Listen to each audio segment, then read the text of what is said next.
Donc, redécouvrir l'Église locale. Vous avez besoin de l'Église locale. Et l'Église locale a besoin de vous. C'est réciproque. Vivre la vie d'Église telle que Dieu l'a voulu, c'est la meilleure chose qu'on peut faire pour notre croissance spirituelle et celle des frères et sœurs autour de nous. C'est très, très, très important. Toute personne née de nouveau, sauvée, pardonnée de ses péchés, a la mission de contribuer à l'édification de l'Église pour que son Église soit en bonne santé. Parce qu'on est ensemble, le corps de Christ. On n'est pas séparés les uns des autres. Oui, physiquement peut-être, mais spirituellement, on est le corps. On est tous connectés ensemble. Imagine que, merci mon frère, un plombier amène toujours de l'eau.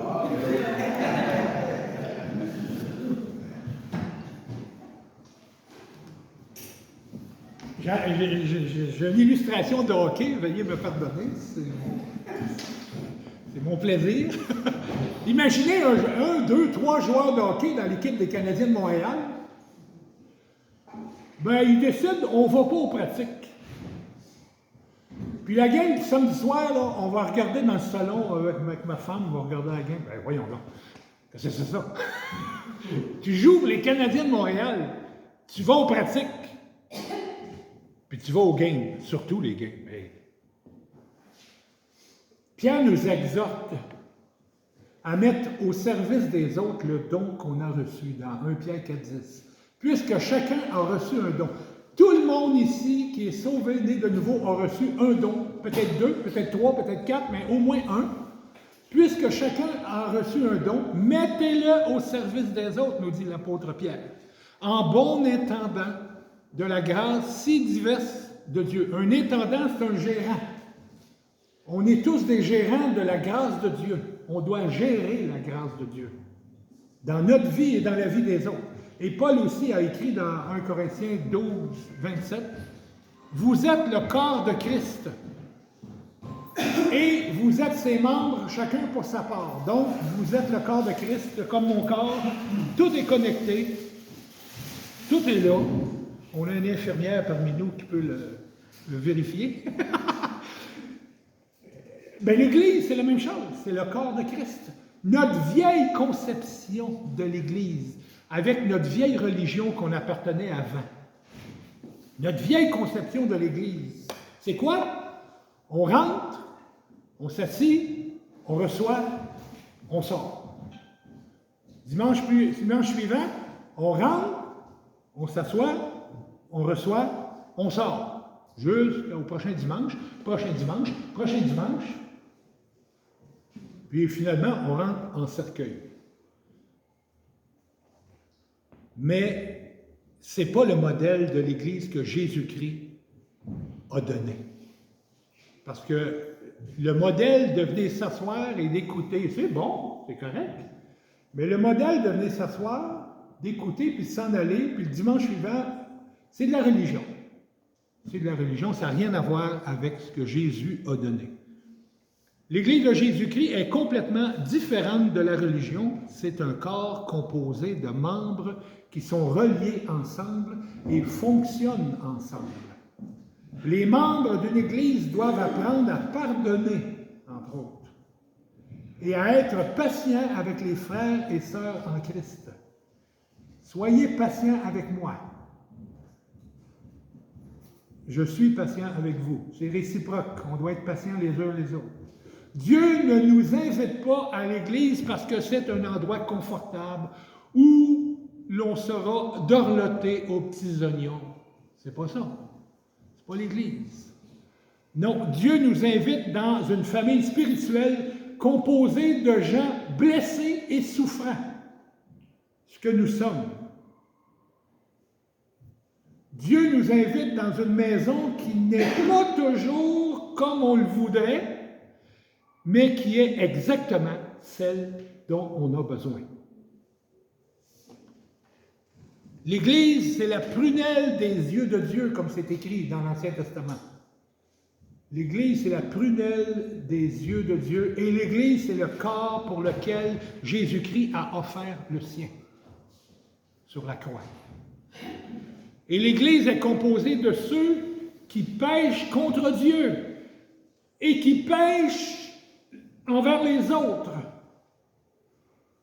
D'où l'importance de se pardonner, de demander pardon, d'accorder le pardon. C'est inévitable, c'est certain, on va se blesser les uns les autres, et c'est pas fini, malheureusement. Si on avait une baguette magique, puis qu'on se pourrait se donner un coup sur la tête, toum, plus de péché, wow! Mais non, c'est pas le cas. Il faut attendre le retour de Jésus-Christ ou la mort.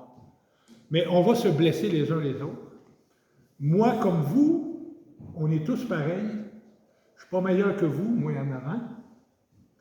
On a besoin du pardon de Dieu et du pardon de nos frères et sœurs.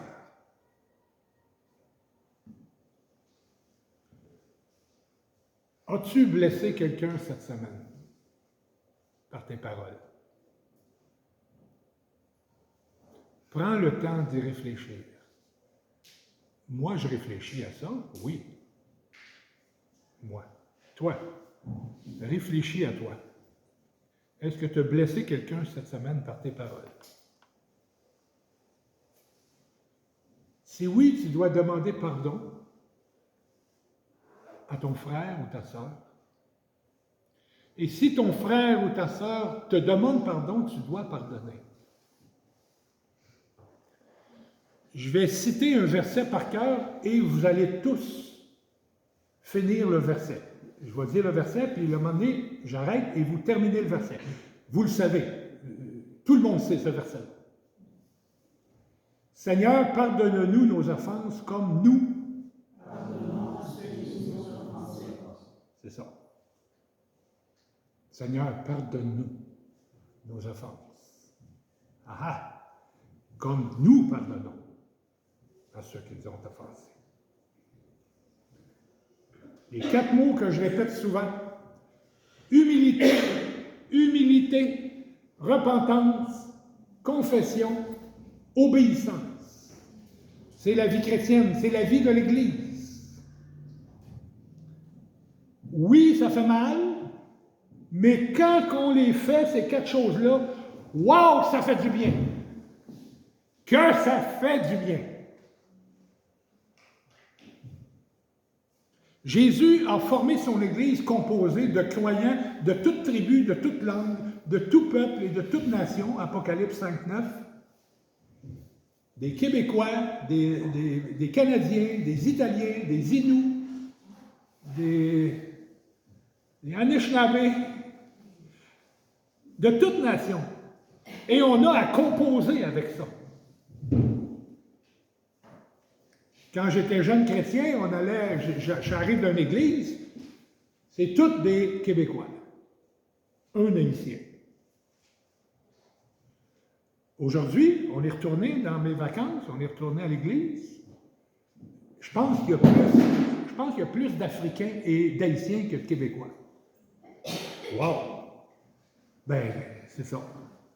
Ça, c'est la réalité d'aujourd'hui. Et on l'a en pleine face. L'Église, c'est ça. L'Église est la seule façon pour nous de trouver la guérison. La guérison ensemble. Pas la guérison tout seul dans ton coin. La guérison ensemble. Pourquoi? Parce qu'on est connectés ensemble. On est le corps de Christ. L'Église est l'endroit où Jésus est présent de façon unique. Unique. Oui, Jésus est présent quand je roule dans mon char, quand je suis chez nous, dans mon grenier. Il est présent partout. Mais ici, là, quand on est ensemble, là, c'est particulier. Sa présence est unique. Parce que c'est son corps. L'Église est l'endroit où le ciel touche à la terre. Mais c'est quoi ça, l'Église? selon le plan de Dieu. C'est surtout pas le bâtiment. Surtout pas ça. Ça n'a jamais été du bois, puis de la terre, puis de la brique. Ça n'a jamais été ça, le bâtiment. L'Église, c'est nous. Si tu vas à l'Église, c'est-à-dire si tu vas au rassemblement, ce matin, tu es venu à l'Église. Tu n'es pas venu dans le bâtiment, tu es venu à l'Église, ensemble. Si tu vas à l'Église, le rassemblement de ceux qui sont sauvés par grâce,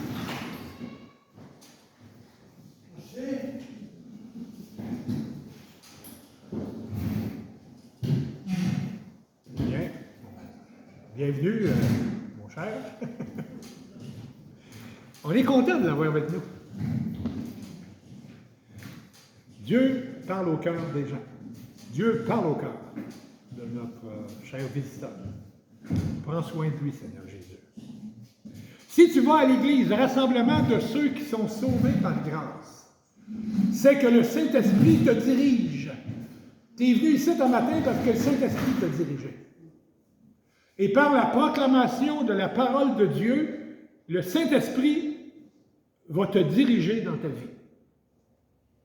Et le Saint-Esprit ne va pas seulement utiliser la proclamation de la parole de Dieu pour te diriger, mais il va aussi utiliser des frères et des sœurs dans la foi pour te diriger dans ta vie. Parce que chacun, on a le Saint-Esprit. Donc, quand on est ensemble, c'est spécial. C'est unique. Et petit à petit, il va se former une relation d'amour entre les uns et les autres. C'est déjà commencé. On a une certaine relation d'amour les uns avec les autres. Il faut l'augmenter, il faut l'améliorer, cette relation-là d'amour. Quand je suis entré dans une église pour la première fois, il y a 45 ans, j'avais 22 ans, j'ai compris que eux autres, dans l'église que je rentrais, vivaient pour servir Dieu et servir les autres autour d'eux. Ça, j'ai compris ça dans les premiers dimanches. Autrement dit, une église est un groupe de personnes qui se réunissent pour être façonnées par la parole de Dieu et par les autres membres du corps de Christ. Et d'une certaine manière, ces personnes-là dans l'église commencent à vivre ensemble en tant que peuple, un peuple différent de tous les peuples de la surface de la terre. Nous sommes un peuple différent, unique de tous les autres peuples sur la surface de la terre. Un peuple qui est à la fois dans le monde et en dehors du monde. Le seul peuple de la terre qui a pour origine, nous sommes le seul peuple de la terre qui avons pour origine le Créateur de l'univers. C'est ça notre origine. Moi, oui, j'ai des origines Maisonneuve. Mon ancêtre Maisonneuve, Pierre Maisonneuve, est arrivé en Nouvelle-France, à Terrebonne, en 1660 quelque chose. Il venait de Agen, en France, que j'ai été visiter quand je suis allé en France. J'ai vu dans le cimetière des pierres tombales Maisonneuve. Wow! Et aussi, j'ai des ancêtres à Maniwaki. Mais attention, mon peuple, c'est Dieu. C'est Dieu qui est à l'origine de mon peuple. On est le peuple de Dieu. Oui, on a nos racines particulières, oui, mais attention, on est le peuple de Dieu, unique sur la surface de la terre.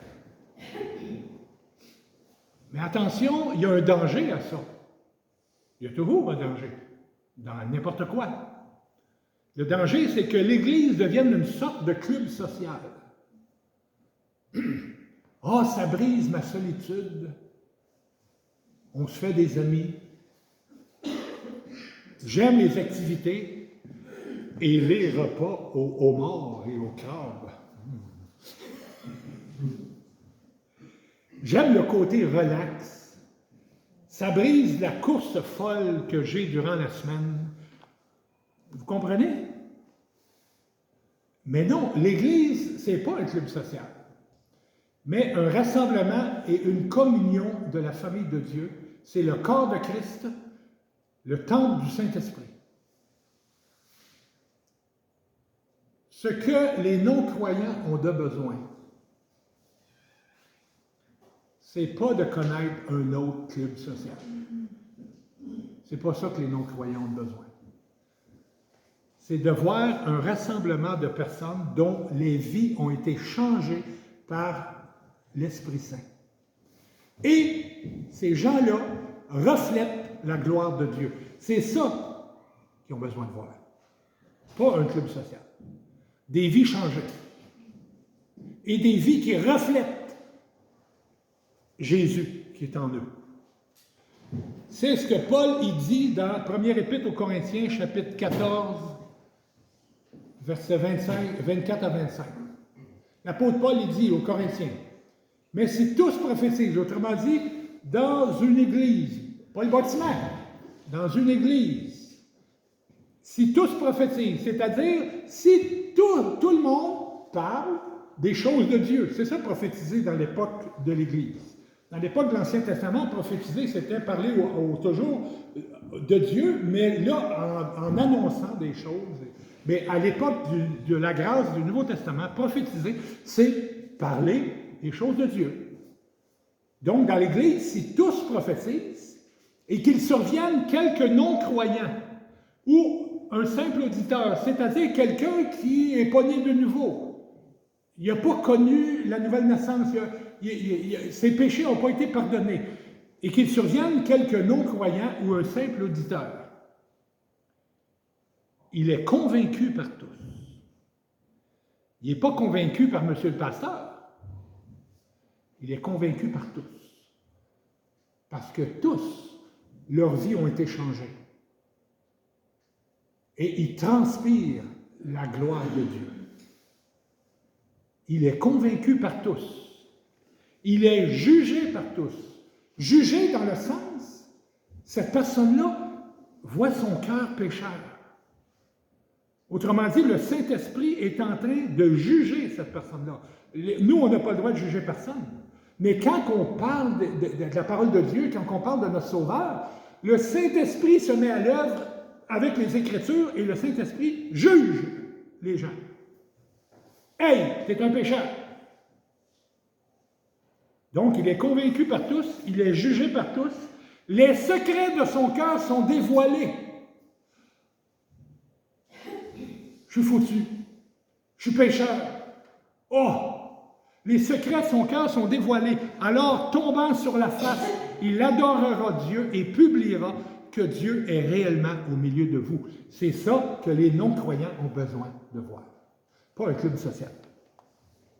Savez-vous que notre Église est un lieu où, selon la Bible, le ciel a commencé à descendre sur terre? Jésus il dit dans Matthieu 4, 17, « Dès lors, Jésus commença à prêcher et à dire, « Repentez-vous, car le royaume des cieux est proche. » Le royaume des cieux est proche. L'Église. L'Église, c'est le royaume des cieux qui est sur terre, spirituellement. Et l'Église est l'endroit où on ramasse.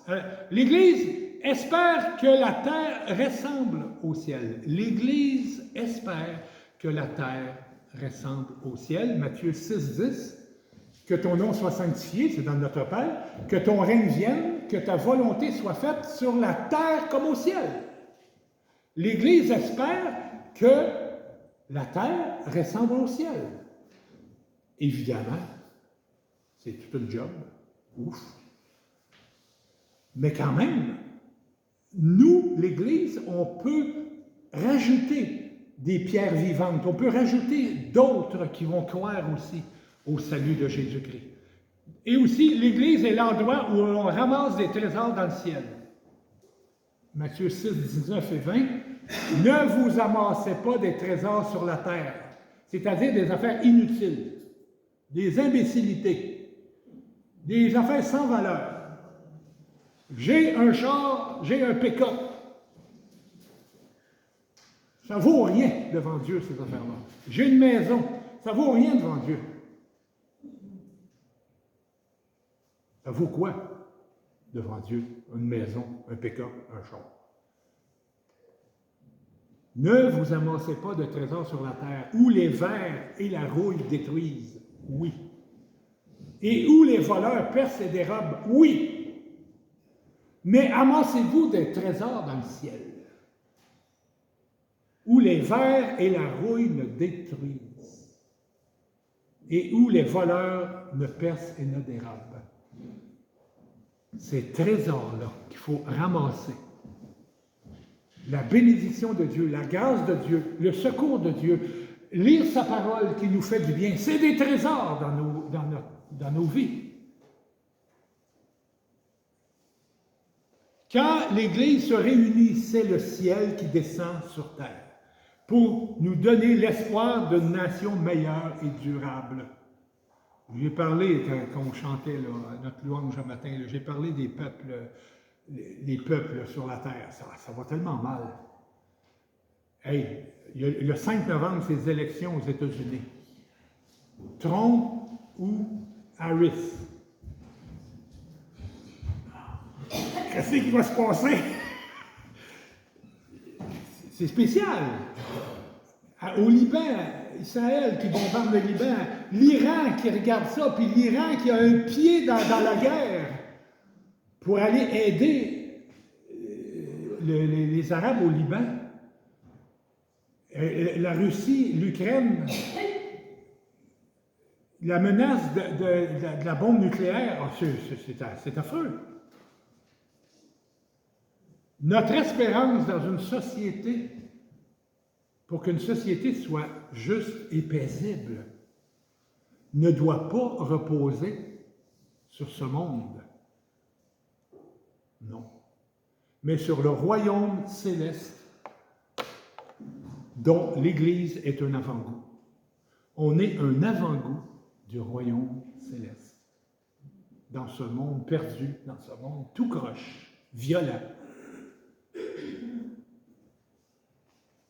L'Église est la famille de Dieu, le corps de Christ, le temple du Saint-Esprit, le fondement de la vérité, l'épouse de Christ. Sur terre, il n'y a rien de semblable à l'Église, aussi imparfaite qu'elle puisse être. Il n'y a rien de semblable à l'Église. Heureusement que Jésus en est la tête. Heureusement que ce n'est pas Denis Maisonneuve qui est la tête de l'Église. Ouh! Très dangereux. Heureusement que c'est Jésus. Un homme a raconté, quand il est devenu chrétien, je vais vous lire ce qu'il dit. Bon, il est devenu chrétien, il rentre dans une église. Il raconte. Si vous m'aviez demandé au début qu'est-ce qu'une église, je vous aurais donné une réponse très vague. À vrai dire, j'avais un pied dans l'église et l'autre en dehors de l'église. Le samedi soir, je faisais la fête avec mes amis non chrétiens. Le dimanche matin, j'allais à l'église. C'était comme vouloir s'asseoir sur deux chevals en même temps. C'est évident que ça ne pouvait pas durer longtemps. Mais le Seigneur a été plein de grâce envers moi. Petit à petit, il a changé mes désirs et a commencé à m'asseoir sur un seul cheval. J'ai commencé à me repentir et à regarder Jésus comme mon Sauveur et mon Seigneur. La Bible est devenue passionnante et mes amis chrétiens précieux. Le péché me semblait de plus en plus stupide et détestable. J'ai compris que je devais abandonner ma vie individualiste, autonome et égoïste. Cela signifiait de me joindre à cette Église et grandir et agir comme mon Seigneur a agi, c'est-à-dire commencer à servir les autres. Et aussi avoir le gars, il continue, il dit, et aussi avoir des discussions parfois embarrassantes qui pourrait me pousser à la confession de mes péchés et la reconnaissance de mes faiblesses. Aussi me rapprocher des hommes plus âgés que moi qui pourraient être un modèle pour ma vie et me rapprocher des plus jeunes que moi en qui je pourrais m'investir. J'ai aussi appris à faire preuve d'hospitalité envers les nouveaux venus et ceux qui étaient dans le besoin, ainsi qu'à me réjouir avec ceux qui se réjouissent et à souffrir avec ceux qui souffrent. Donc, cet homme a vite compris ce qu'est l'Église. C'est pas compliqué, l'Église. Nous, on est compliqués. Jésus a dit quelque chose de très important pour son Église. La clé pour bien accomplir, c'est quoi l'Église? C'est la clé. Jean 13, 34 à 35. Je vous donne un commandement nouveau, dit Jésus. Aimez-vous les uns les autres comme je vous ai aimé. Vous aussi, aimez-vous les uns les autres. À ceci, tous connaîtront que vous êtes mes disciples si vous avez de l'amour les uns pour les autres. Comment Jésus nous a-t-il aimés? Il est mort pour nos péchés. Il nous a aimés d'un amour ultime. Il a donné sa vie. Il a donné sa vie pour payer la dette de nos péchés. Il a été traité le coupable. Lui qui était innocent, il a été traité coupable. Est-ce que dans nos vies, on peut être traité coupable et un petit peu se fermer l'orgueil et de dire, oui, je vais souffrir, comme mon Sauveur a souffert pour moi. J'étais coupable, il a souffert pour moi. Romains 5, 8. Mais Dieu prouve son amour envers nous en ce que, lorsque nous étions encore des pécheurs, Christ est mort pour nous. Qu'est-ce que l'Église? C'est un groupe de personnes qui se savent aimer de Jésus-Christ et qui cherchent à aimer les uns et les autres de la même manière qu'il nous a aimés. Un amour qui pardonne, un amour qui est patient, un amour qui supporte tout, comme nous dit 1 Corinthiens 13. Voilà l'amour que les incroyants dans le monde ont de besoin. Les incroyants ont non seulement besoin d'entendre nos paroles, mais également de voir la gloire de Dieu dans nos vies communautaires ensemble. Les incroyants vont alors dire, « Hey, on veut ça aussi. Je le veux, ça aussi. Est-ce que je peux me joindre à vous? » On va leur répondre, certainement. Laisse-nous d'abord te montrer la source de cet amour-là. Jésus-Christ crucifié pour nos péchés, ressuscité, nous donnant la vie éternelle. Prions. Seigneur Jésus, merci Seigneur pour ton Église. Merci parce que c'est la prunelle de ton œil. C'est la chose la plus importante sur terre. C'est un peuple unique. Et merci Seigneur parce que ça, c'est toi qui l'as fait. Une chance que ce n'est pas nous qui avons bâti ça, mais c'est toi qui l'as bâti. Je bâtirai mon Église, comme tu as dit. Et Seigneur, on te demande pardon parce que chacun de nous, on te met des bâtons dans les roues, dans ton Église. On te met des bâtons. On te demande pardon. Je te demande pardon. Merci parce que tu nous pardonnes. Et Seigneur, utilise-nous, chacun de nous, à la mesure de nos capacités, à la mesure des dons que tu nous donnes. Merci Seigneur parce que tu es vivant, tu es vrai. Et c'est un avant-goût du ciel, ton Église. On est vraiment, vraiment heureux de t'appartenir, heureux de te louer ensemble, d'ouvrir la parole ensemble, de prier ensemble. Merci Seigneur, c'est inestimable. Et un jour, tu reviens nous chercher. où un jour on va aller à notre mort te rejoindre. Merci Seigneur Jésus pour ce grand privilège d'appartenir à ton Église. Et on te prie pour ceux qu'on connaît qui ne t'appartiennent pas, ceux qui ne te connaissent pas, ceux qui ne font pas partie de ton Église. Et Seigneur, c'est toi qui peux les attirer. Tu es mort, crucifié pour leurs péchés, Seigneur. Parle au cœur, Seigneur, de ces gens-là qu'on connaît. Merci, Seigneur Jésus, pour ton grand amour. Amen. Amen.